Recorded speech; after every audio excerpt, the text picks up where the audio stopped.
This morning on Daybreak, picking up the pieces. We have the latest on recovery efforts in South Georgia after deadly tornadoes hit the area. Also, parts of Florida still recovering from Hurricane Matthew 4 months later. What effort is underway by Florida Governor Rick Scott? And local high school students showing the importance of kindness and love for the community. How Godby students hope to spread joy through food. I'll look at our live tower cam this morning. It is a Monday. How's it looking out there after a rather cool weekend? Yeah, it's still cold today. It's January. It feels like January. No, it's not just frigid out there, but we even in the 30s anywhere at this point this morning? This morning, sure. We are. And okay. both mornings this weekend, Tallahassee at the airport checked in at 38 degrees. So yeah, it feels like it's supposed to this time of the year, but it turns out pretty nice in the afternoons. Listen, we get pretty nice winter-like weather compared to much of the country. So even if it does get a little chilly for some for a couple hours, it warms up okay, and it's going to warm up a little bit further today and each of the next couple of days as things are slowly starting to transition upstairs in the atmosphere. There's nothing on the radar picture, likely not going to be anytime soon. So we're in for the dry spell. That disturbance passed by to the south, brought central Florida some rain yesterday. Didn't do much for us. Our skies are pretty clear, and that means we're going to find temperatures like this one. 36 in Tallahassee. It's 39 at Bainbridge. It's 46 at Wilma. We're at 45 in Perry, and it's 42 degrees at Wilma. Usually the Tallahassee airport on days like this one are going to have some cooler morning temperatures, and even in town and many of our surrounding areas. So while it's 36 at the airport, it might be closer to 40 degrees in the city, and we'll find a lot of spots, I think, this morning closer to 40 degrees, which is certainly cool, but it's nothing we can't handle, right? Whatever little breeze we have northwest and west today won't be as breezy as it was yesterday. Visibility numbers are all up near 10 miles. The air is pretty dry. I don't expect a lot of fog. We go futurecast.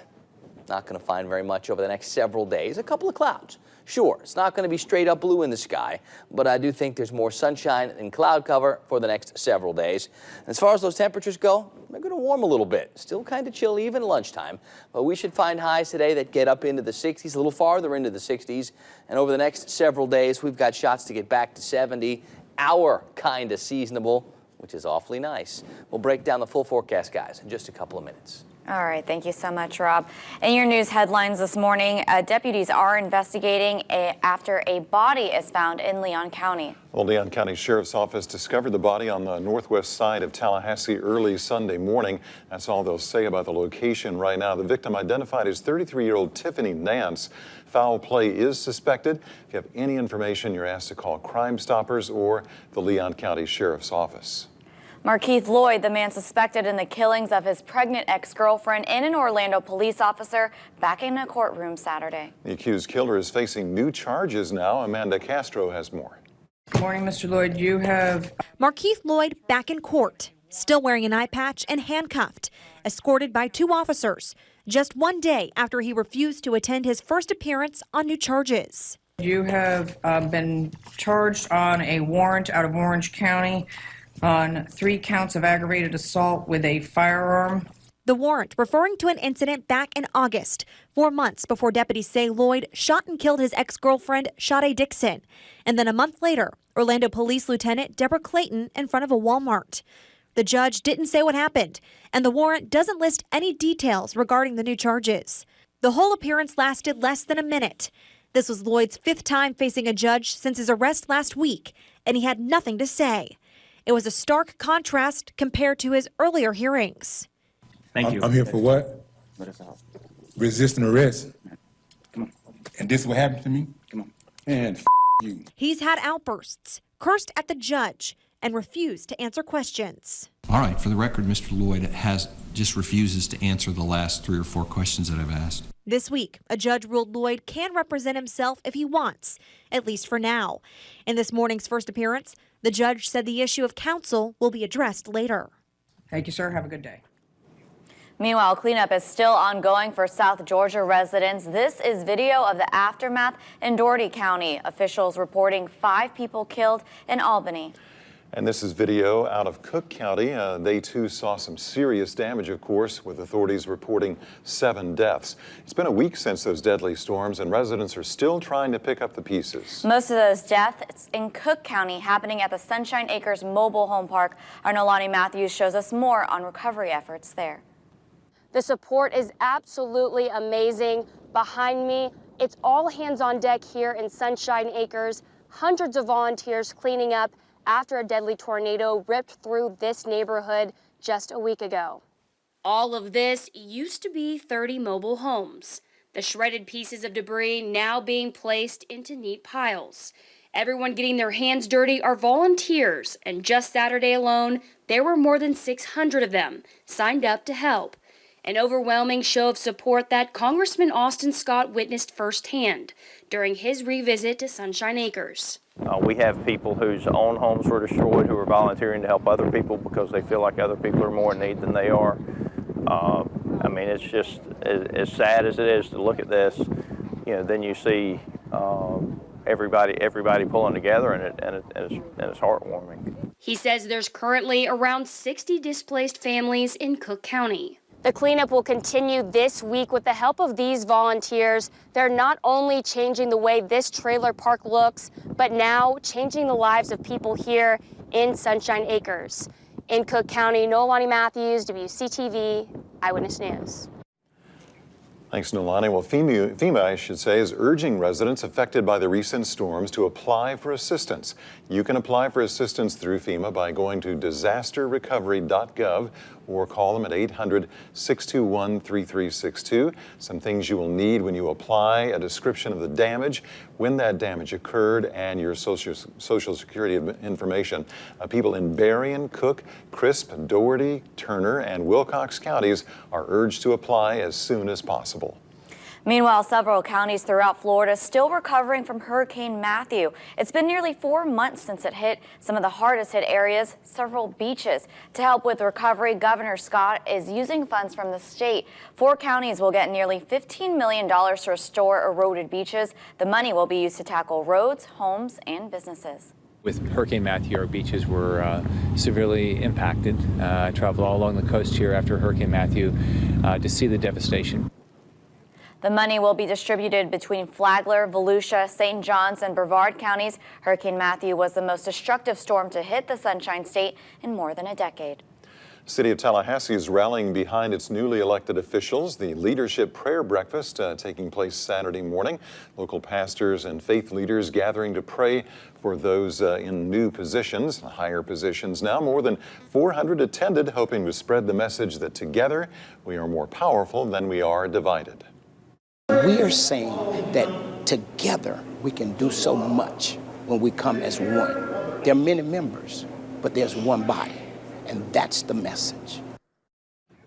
Congressman Al Lawson, School Superintendent Rocky Hanna, and the Supervisor of Elections Mark Early are just some of those who were there. Our very own Julie Monero was the MC. Well, during the weekend, most students hit the mall or spend time with friends. Some local high school students instead decided to give back to their community in a big way. That's right. Our Erica Fernandez is here with more on just what happened this past weekend. And Erica, what can you tell us? Charlene, our Godby High School students spent their whole weekend, or most of their weekend, hosting their very own soup kitchen outside of the Kearney Center. Many telling me they're just trying to make a difference in the community. On a brisk Saturday morning, these students are changing lives. All of us are only one incident away from being homeless, so we really need to take that in consideration and be nice to everyone and love everyone. Students from the best and brightest program at Godby High School are stepping out of their comfort zone and proving you don't have to be a certain age to help others in need. It's really cold out here, but I can honestly say it warms my heart because I know that I'm helping somebody else who can't fend for themselves right now. Christian Boyd has volunteered for nearly 4 years. He says he hopes teens his age realize the kind of impact you can have on others. I realize how blessed I am and how fortunate I am and how fortunate others aren't. And it really impacts me as a person to know that somebody else is doing worse than me and then I can help them out. Some students saying Saturday's event is putting things into perspective for them. I'm freezing and I hate being cold, and it feels like this is what they have to go through every day. So it's sad, but it's also like the truth, so it's real. Giving back and knowing the feelings or hardships that others go through, that it matters, and giving back, it matters as well, because you're giving a part of your life for others, which they appreciate. A group of young people paving the way for others, one scoop at a time. Now, those students provided soup, chili, hot chocolate, and sandwiches, which, I mean, I'm pretty sure was a nice treat for those in need after a weekend's cold weather. Guys, back to you. All right, thank you very much, Eric. I appreciate that. I'm sure they appreciated the chili and the soup and all that kind of stuff. Yeah, definitely. On those cold mornings and cold afternoons. Huh? And they fed more than 100 people, so that's a lot of people they're helping there. Yeah, very impressive people, too. That one kid volunteering 4 years. Yeah. Been out there a lot, so he knows what he's doing. And he knows what the cold feels like, which is what the cold feels like today, too. Yeah, it's January. It's supposed to be cold. It's the end of January. We're getting towards February, and we have some small changes coming. Things are going to be getting a little bit more mild for us this week. We're probably through the coldest, and now we start to look for small warm-ups over the next several days. Nothing much cooking on that radar screen. We'll break down that full forecast right after this.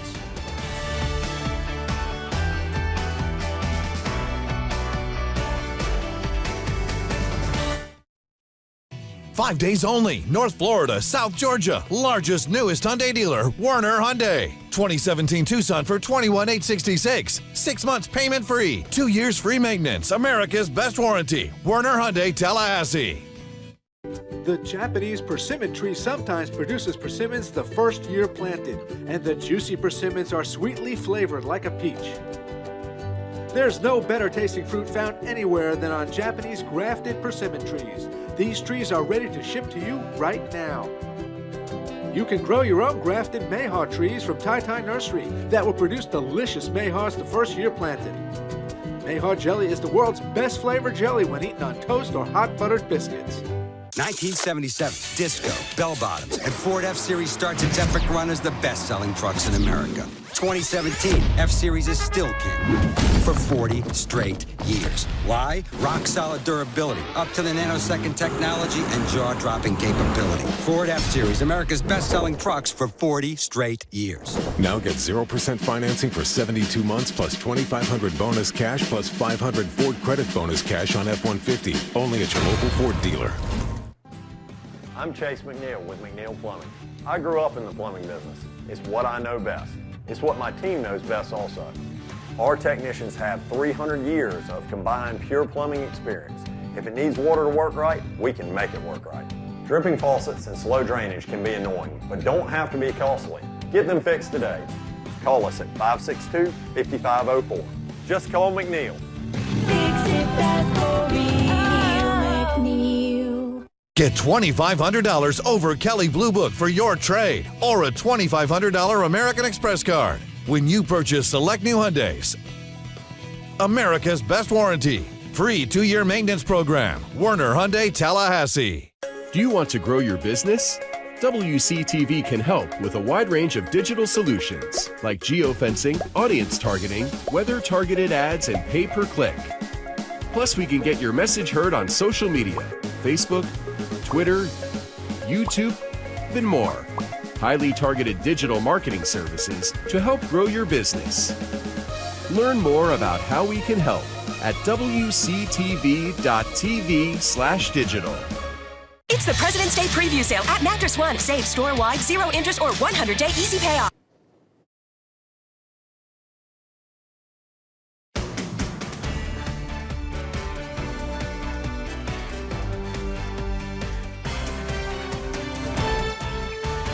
Well, good morning, everybody. There is the view from up above. Got a little traffic moving across the Highway 319 flyover as we look west down Interstate 10. Not a lot of fog to worry about this morning. The roads are nice and dry.